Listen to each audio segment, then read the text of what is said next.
Hello, it's Neil here, and welcome back to the SEFI podcast. Today's guest is Chris Smith from GCU in Scotland, who shares his insights on work-based learning. Higher education is facing new challenges and opportunities to collaborate with industry, and Chris has a wealth of experience in developing these partnerships spanning 3 continents. Welcome to the European Engineering Educators podcast by SEFI, the European Society for Engineering Education. Our mission is to develop and improve engineering education and strengthen its image in society. So Neil, this is a topic I feel quite strongly about. I think there's a lot because of my own experience after graduating. Yeah.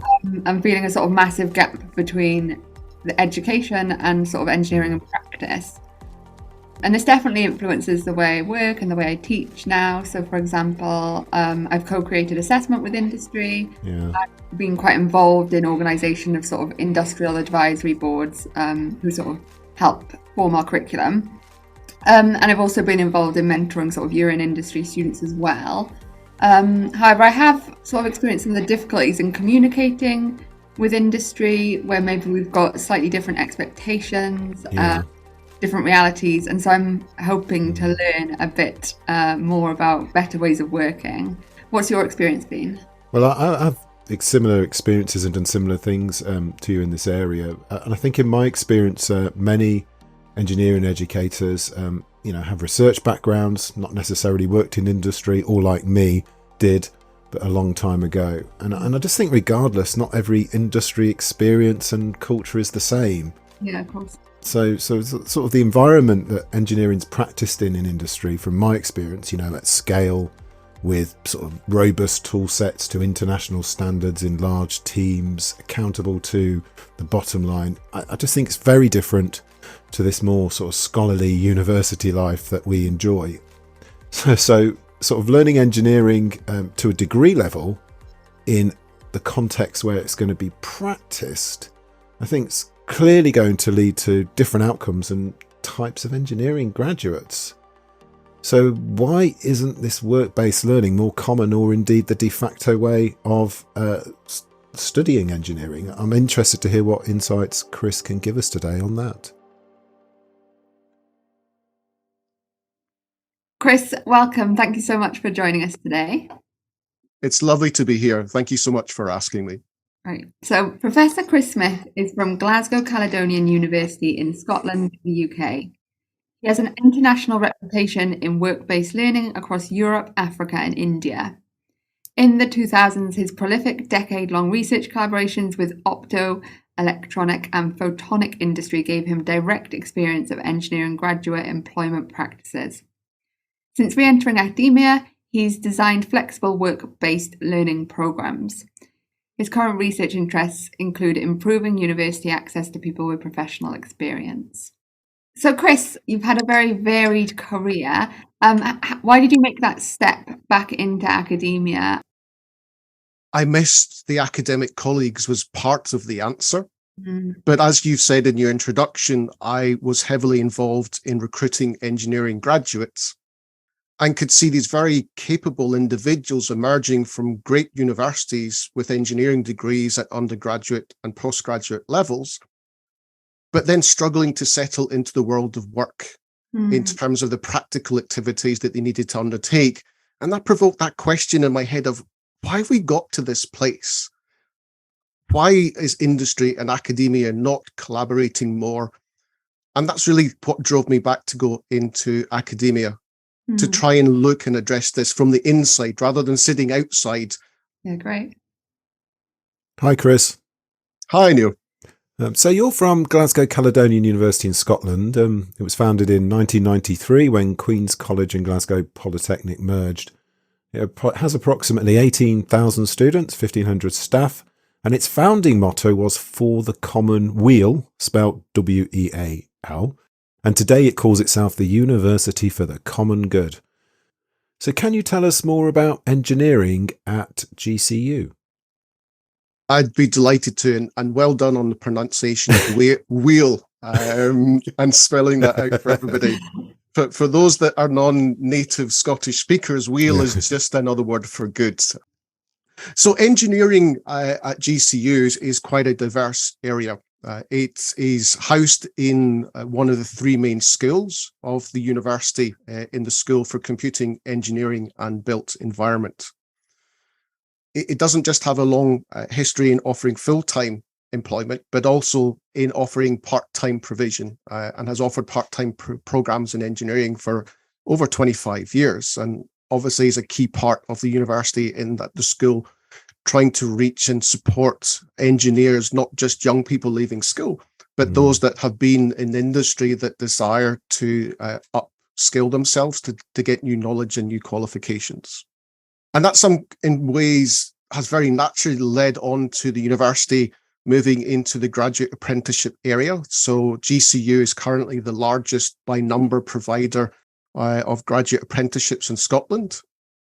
So those of you that may not know what a graduate apprenticeship is, this is a set of programs that really involve a student being employed by a company, and as part of that apprenticeship, undertaking a degree at university. Well, that's great. So, I mean, what you're referring to there is very much what you're here today to talk about, which is elements of work-based learning. So before we discuss your work in this area, could you define to us what this term work-based learning means in the context of engineering education? Absolutely. So I think that where I want to start is acknowledging that work-based learning as a term means different things to different people. Yeah.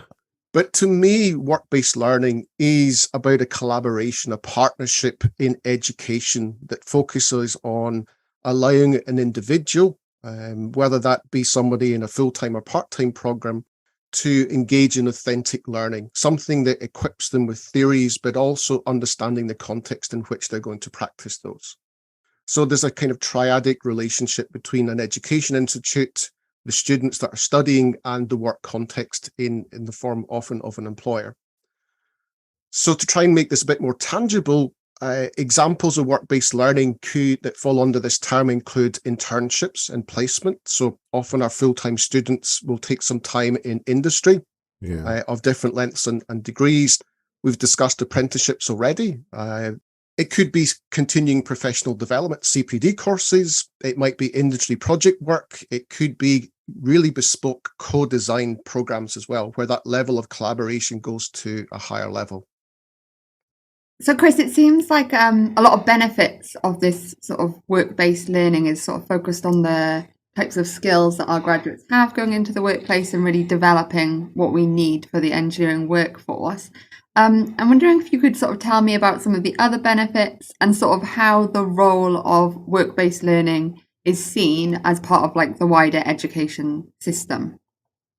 Great question. Thank you for asking that. I think this debate, this move and the desire for work-based learning is really important for, many different reasons. Many countries are tightening their budgets, particularly in education generally, but increasingly higher education, and raising also the question of what is the role of universities. Are they bastions of knowledge, or do they serve a more civic purpose? And therefore, there's many debates about whether students should be learning generic competencies and critical thinking, or whether it should be more aligned to the workforce. And that debate will roll on, I suspect, for many decades still. We're very well aware of the need to address some big global challenges. And I think we know across the whole of engineering education that's driving all of us to think about our own practices. So I think that we need to think about university education in that sense as well, in terms of, how is it aligning, how is it equipping students to cope with these challenges? But I think equally we have to reflect that we will have practicing engineers in their 30s, 40s and 50s that still have many good years left in their career. How do we help them to be better prepared to take on these challenges and use their fantastic knowledge and skills to really make a difference in this world? Yeah, so bringing in lifelong learning, I suppose. So you spoke about that different people sort of interpret this term in different ways. And I'm wondering if you could give us sort of specific examples of the ways that different engineering programs sort of globally have introduced work-based learning into their schemes? Yeah, there can be many ways to do that. We've already mentioned about internships. So some programs will have an opportunity for some, but sometimes not all students to have that opportunity. So there's an equity issue there in some ways. I think also institutions have started to bring in, simulation can be an interesting example. I think that they also start to bring in real industry projects. And I think there's a degree of authenticity that brings, particularly if the industry partner isn't just passing over the problem to the university to deal with in a module and then hand back, but if there's that more active engagement and therefore the opportunity for the students to engage with the folk in industry. It's little simple things, I think, that make a difference here. But how do you communicate as a student with somebody in industry? Do you know how to do that? Where do you learn how to do that? Before you arrive on your first job. So I think the thing to highlight here in work-based learning, and I think partly what makes it so interesting, but equally it's so difficult to nail down, is that there's so many different ways of doing this, and that therefore there's no one size fits all. But each program team or each institution actually has to make a conscious decision about how it wants to do this and what can it resource and what vision might it have for what it's trying to achieve through this, often in an iterative way. So from what you're saying, Chris, work-based learning itself is not a sort of single concept or type and encompasses many different things. In your work, you've referred to what's called Gray's topology of work-based learning to help us better understand these different types. Could you explain this for us? Yeah, I'd be delighted to. I think it helps, as we say, make that conversation and get on the same page. So Gray talked about three different things: for work, at work, and through work. Right. So in his mind, for work included things like work placements, internships, so preparing somebody for work. Yeah. At work was about company in-house training programs, and this could be seen to be non-formal learning and including aspects of informal learning. Yeah. And the final thing is about through work, which I see as learning through work activities and relating this to education. So this could be a program that balanced that formal learning, the things that universities do very well, with company activities and learning. So whether that is the experience of on the job, on hands-on project type of activities. But I do think in engineering program design and curriculum development, we do feel uncomfortable with informal and workplace learning, particularly in higher education. Because when we try to match that back to our external quality standards for program accreditation, we often are trying to sort of say, but how are we going to show this? And how are we going to show equivalence? And we get worried about questions that might be asked. Perhaps we just need to be a bit more courageous and sort of say, let's do the right thing. And we'll have the conversation with the accreditation bodies when that comes up. So what are some of the things that we might consider when we're starting to think about designing work-based learning programs? Where do we start? It's a really good question, and I think one that changes from project to project. And so in my mind would be things like how much interaction can there be in both parties? So have you freed up academic time to do this? Does industry have enough time? How much time do they have to be involved in this? I think being clear about what the parties are looking to achieve from this. And within the work that we do here at GCU, we partner with Transnet in South Africa. They're a very large parastatal organization, and that's a one-to-one relationship. So when we design, we're very much looking at how is this education supporting their people to align to their strategy.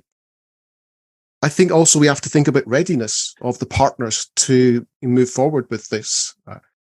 Working and partnering with industry can be a new experience for both academics as equally for industry partners. And so do they have the confidence to do this?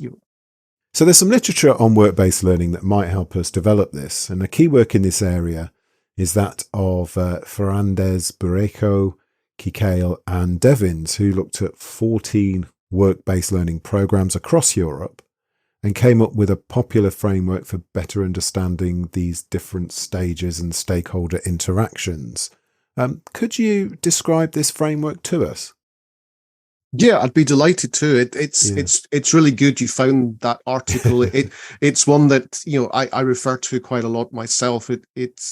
And in terms of thinking, if someone wants to get an idea for the sort of things to look at, it's maybe a good place to start for somebody new to this area as well. So the article tried to look at developing curriculum, and looked at the idea of using Deming's cycles of plan, do, check, act sort of concept in terms of curriculum design. And they adapted that to a kind of 4-stage model, which was looking at the market needs, planning and designing, delivering, and then the evaluation. And you imagine this is an ongoing cycle of iteration. And then they sort of said, well, actually, they wanted to take a student-focused aspect to this. And so diagrammatically, if you look at the paper, they then saw, well, what sits inside this? And what are the key pillars, as they call it, that are important in work-based learning? And they identified 3. They identified organizations, and there's the curriculum involved. So the idea of, well, what are we teaching and what are we learning? And there are people.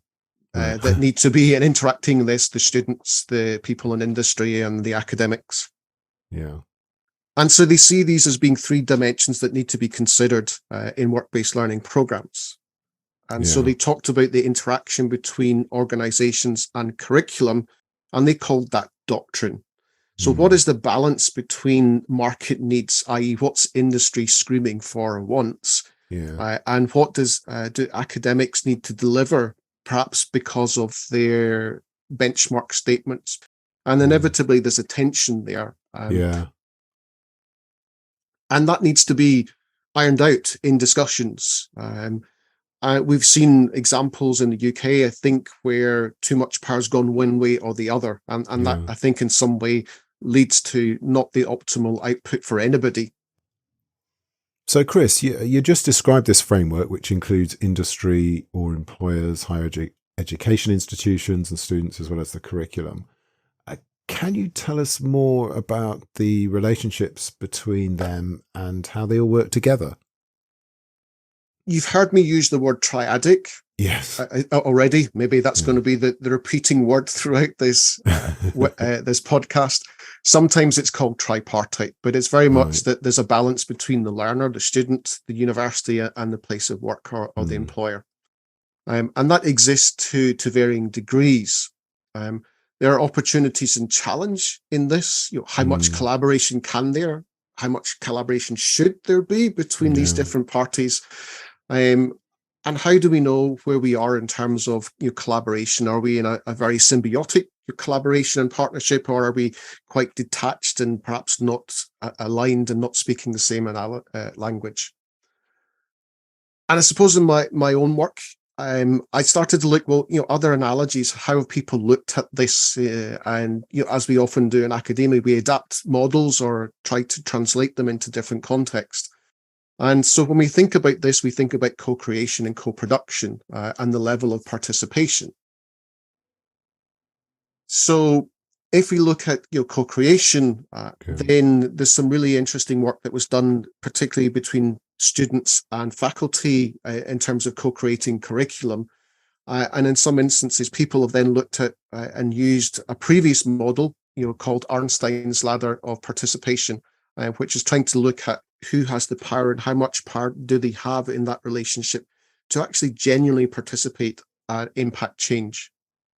Okay, so I mean, we can come on to that now, this idea of co-creation. So work-based learning, and if we're going to do this through work-based learning, we're going to have elements of co-creation between us and students, and co-creation between us and industry partners. And there's this Arnstein's ladder of participation to help us define that. So could you describe this Arnstein's ladder of participation? It's quite an old but still used framework, isn't it? So Arnstein outlined a ladder of participation. So I want you to picture a ladder with 8 levels. 8 rungs. Yeah. Okay. Yeah. And the bottom rung of that ladder is the lowest level, of participation, in Arnstein's case, of the citizens actively participating in any project. Right. And Arnstein dubbed that manipulation, Right. with the top rung being actually citizens being fully involved. And Arnstein used the term citizen control. So envisage rung 1 is the starter in any perhaps maturity to greater involvement, so is kind of non-participation, and rung 8 really demonstrate the citizens being involved. Right. So if we're working from our bottom up, then Arnstein grouped, the bottom grouping was called non-participation, and includes rungs 1 and 2, which were called manipulation and therapy. Right.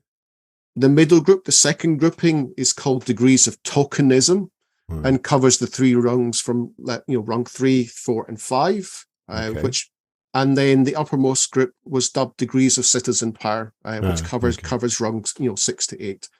So one of the ways to think about this is as you climb up the ladder, you get more power, and then for any given interaction, you can actually say, well, this collaboration is on this particular rung of the ladder from observing its characteristics.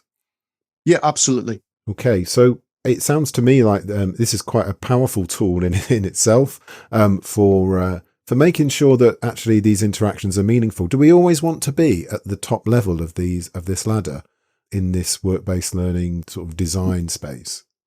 Absolutely not. Right. I think what's really good is that this ladder encourages a mapping. You can start to think about, well, where are you? Right. Is that where you want to be?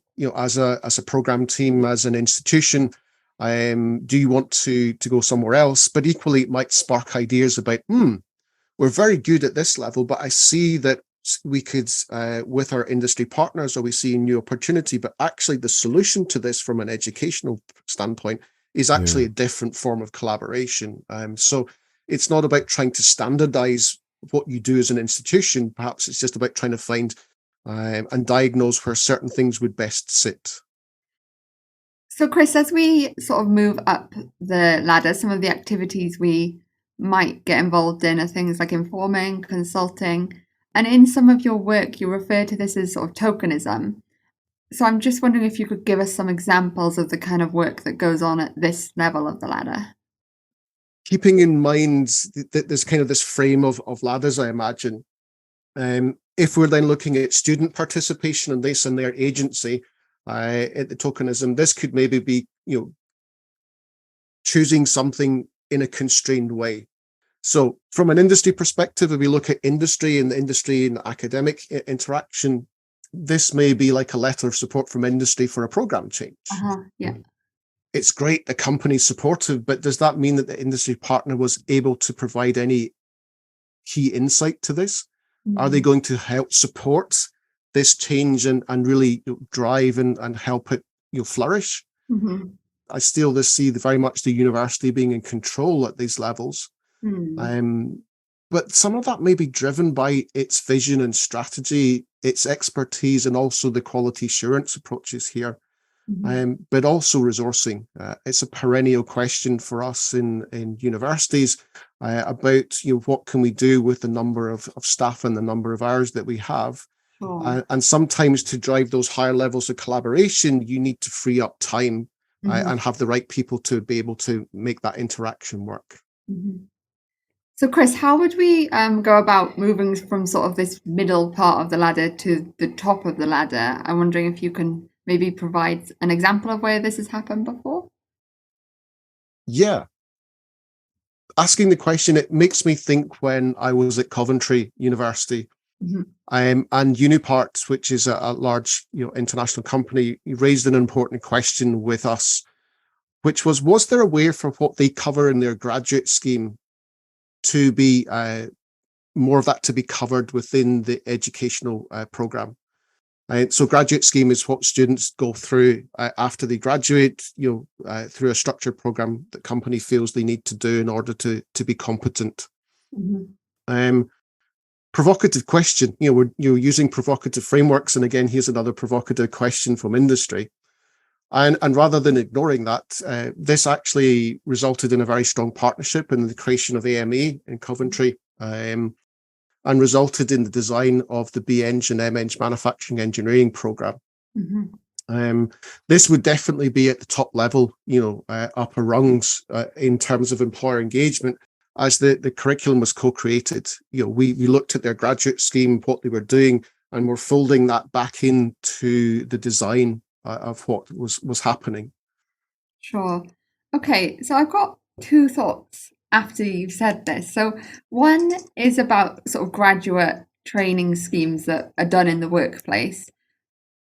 And I guess some people might argue that they're sort of always needed because there's always going to be some kind of, experiential skills that are quite particular to specific workplaces that graduates will need, and that we're never going to be able to do everything within the education system. I guess the other sort of thing I'm thinking is the degree to which then working with specific companies really molds graduates to be a specific way and skill them with very specific skills that are only maybe, quite specific for that company. Do you think there's any risk of that? Great question, and one that went through our minds and still does when I'm working in this space.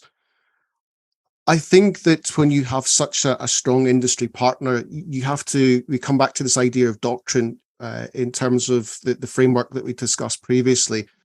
Is this just effectively a badged education program that's really a training program, or is it actually genuinely an engineering program to develop a well-rounded engineer?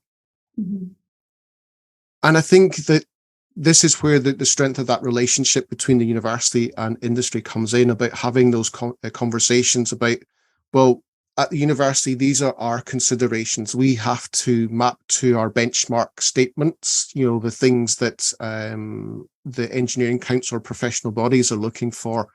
And I think it's trying to be open with each other about what your expectations and needs are and what your constraints are in that design process that allows you then to better understand where people are coming from, to establish that common ground, and to know where your red lines are, to some extent. Okay, so Chris, up to now we've talked about work-based learning, defining the necessary interactions, and then making these interactions on the right rung of this ladder. What do you think are the key challenges then in this through work-based learning compared with traditional engineering education? Okay, good question. Maybe I'll start from a university perspective. Some of the challenges in this can be, as we've talked about already, are to do with the people that you have and the resourcing that you have. We've talked about partnership, we've talked about collaboration, we've talked about having to communicate with each other. So just in those words yourself, you're realizing that's activity and time. Yeah. So therefore, where does that time come from in a busy academics life? Do they have a supportive dean or head of department that's like, yeah, this must be done, make it happen, give them the time to develop this? And if that doesn't happen, or the person's equally not motivated by this closer interaction in an educational context, then you run into challenges there. So I think that those are some of the key challenges. And sometimes your university systems may not, quality systems may struggle with trying to do things in a different way, or even your timetabling. It's just these cascade effects that you don't necessarily think about until you get to the implementation and go, how do we do this now? So are you able to give us some sort of examples of how assessment might differ in sort of a work-based learning program? So examples in terms of assessment could be that, say you're teaching a module and saying analyze a particular component, that you allow through negotiating the student to pick something relevant in their industry. I've seen other versions, so at Heriot-Watt, their modules are set up that 20% of the assessment is on demonstrating an understanding of the core knowledge and principles related to the module learning outcomes, but the remaining part is done through negotiated learning contracts. So effectively, the student with their employer and the university looking, well, how can these concepts be applied in the workplace, so the student's actually doing meaningful activity. And the student then generates a portfolio of work to then show that they've met the learning outcomes of the module. So coming closer to home at GCU, some of my colleagues have modules of workplace learning. So this is where the apprentices is keeping a log under the supervision of their supervisor, industry mentor, and recording the learning they're doing in the workplace. And then that is assessed by this person in the workplace against criteria that the program leader sets. So Chris, we've spoken a lot about the different sort of routes that we could take in this work-based learning sort of approach. I'm wondering what the benefits are to students. So like how does that present in students when they've graduated, that they've studied on this type of course? And I guess then to some degree, what factors should they consider when they're picking whether they want to do a more traditional course or maybe more work-based learning? Yeah, good question. I think it's important to bring this back to the students, because that in some ways is why we come to work. So to me, there can be some tangible benefits to this. So if we allow the students through work-based learning to develop through projects competencies, then they're going to be far closer to being able to apply for professional registration. I think that they'll have had exposed to new experiences. So they're probably more attuned to how engineering sits in context within an industrial context and the needs of employers. We've talked obviously about them having these new experiences, and I think through that they develop a whole set of meta skills, whether that's about better understanding themselves and what their own capabilities might be, whether it's given them exposure to develop their emotional and social skills in interacting in the workplace. Yeah, I think that's a really good point about students getting to know themselves more. I hadn't really thought of that they might understand what type of role they want a bit more, or what type of role they don't want a bit more. And that's obviously a really beneficial thing to learn as well. Yeah. It relates to some work that obviously colleagues in Belgium have done and presented at the last SEFI conference, I think partly funded by EU project, which is looking at this topology, these three types of engineers that they talked about. Yes. So is somebody, in my words, more somebody that's a design jockey that's really into the detailed technical design? Is somebody moving more into the process optimization space, or are they somebody that wants to interface with customers and clients? And when you go looking for your first job, maybe you don't know which of those is actually going to be where you want to be at that time and where your strengths and passions are. So perhaps that work exposure allows that transition to be far better, and therefore employers are happy, the student, the graduate is happy, because they know where they're going to find the most job satisfaction. Sure, yeah. So Chris, thank you for that conversation today. It certainly made me think about the way I work with industry in future. We always finish by asking our guests to give both us and the listeners something to take back to their own context. So I'm just wondering if you've got a sort of single piece of advice or takeaway. I'm going to be a bit cheeky and say two things, but you know that's probably going to happen as an academic. So there's perhaps something. There is something that I would like to share with you, but it's a diagrammatic format. So I'll try and briefly describe that now, but perhaps I can share that with you, and that can be made available when you release the podcast. But what I've tried to do is take that ladder of Arnstein's model and to build in additional dimensions. So if you imagine, we're trying to now not just picture one ladder, but I mentally picture my primary school gym where they had the climbing frame with those ladders beside each other. Yeah. So now we've got one that talks about where the student is in this participation, where the industry is in that participation. I'm trying to link to what those activities in terms of learning and assessment might be. And this tries to reflect and build on Catherine Bovill's work and bring in some of the things that I've discussed about today when you asked me to go through, well, what's at the bottom rung of the ladder and non-participation, and effectively, well, the industry wasn't involved. Degrees of tokenism, that letter of support, or even a passive industry advisory board. and then moving up to these really co-created programs that we've discussed through today's session. Mm-hmm. And then trying to map across some of what those authentic learning activities could be within that work-based learning context that you've asked me. So I really would like to share that with you. Yeah, great. And I think if I can, the second thing just cheekily at the end is, in my experience, if you're going down this path, have a very clear vision of what you want to achieve and achieve together. Yeah. Ideally, make sure this is aligned to your university policy and strategy, because that equates to having the right resources and structures and systems in place. And then find some great people to work with. And people often are at the heart of what makes this work. So that's the right people in industry, making sure that you're recruiting the students that know what they're getting into, and then having some great colleagues with you in your department to make this work. And if you get it right, the results can just be so great, and it's so much fun.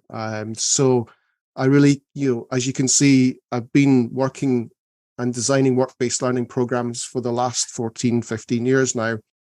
I'm still passionate about it. I can see myself being passionate about this still in 15 years' time, because we'll still be evolving and finding new ways to make this work even work. Great. Thank you so much again for sharing that with us, Chris. Thank you, everyone. Bye.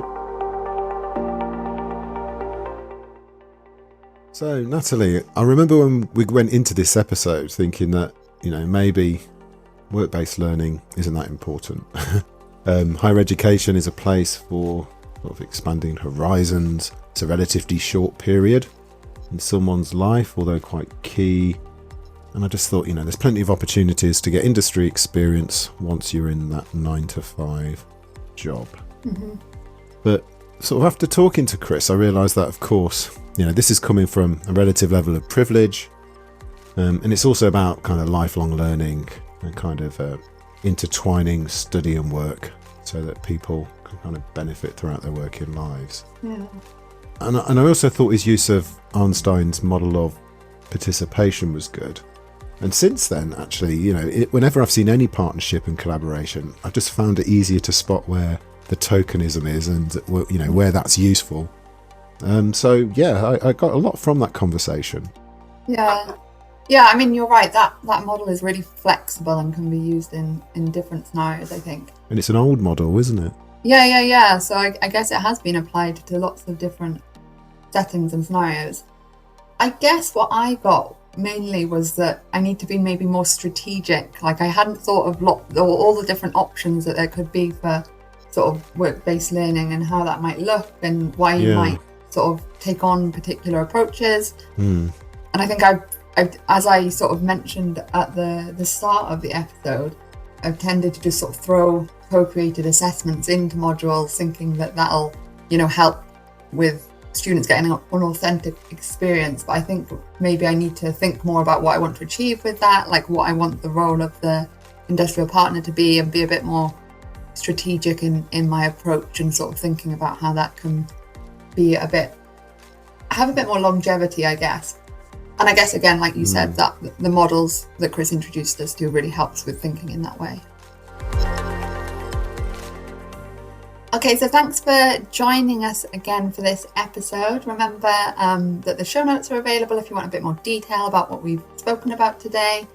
Also, if you would like to feature as a future guest on the podcast, please do get in touch.